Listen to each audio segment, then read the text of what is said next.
going on? Today I'm going to show you guys how you can get this really cool whip pan and slide effect for your videos. Now this is actually a super easy effect and it just requires a little bit of rotoscoping and a couple of keyframes.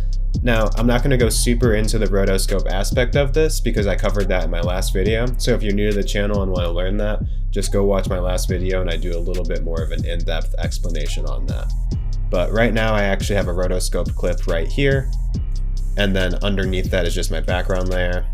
So if you already have your rotoscope clip selected, just duplicate it, and on the bottom one, you can turn off the roto brush. Now we're ready to jump right into it. So you're actually going to go into the effects track over here and type in motion tile. And you're going to drag that onto your bottom layer. Now once you have this, you're going to want to adjust the output width and height to be a little bit more. So I'm going to make mine 900 for both of them. You can adjust these just depending on how many rotations you want it to do. I normally try and set it a little higher up front just in case. Now I'm going to turn horizontal phase shift on because we're going to be having our frame slide horizontally. And then you're going to go on the bottom layer and hit P on the keyboard and set a position keyframe for the first frame of the video. And then somewhere around the 1 second mark, you can adjust it. Now you're going to want to slide this over, and you're going to want to make sure that it aligns with your initial video.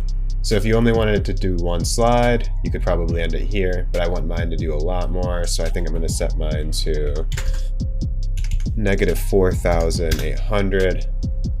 And then if you just hit play, you can already see that the effect is taking a little bit of shape. Now you're going to want to turn on motion blur on your bottom layer, and this is going to help it just kind of blend a little bit more, and you can already tell that this looks pretty cool. So I'm actually going to pause this and then highlight these two keyframes and hit easy ease. You could also hit F9. And then I'm going to go over here into the graph editor and just sort of play around with these keyframes a bit to make it a bit more dynamic. Now I think this will look pretty cool. Now just like that, you have a really cool effect for your music videos. If you want to take it one step further though, you could go over here and maybe adjust the vertical axis as well, and then just make sure that it lines up with your rotoscope layer. And now this will give you a cool little diagonal motion tile effect.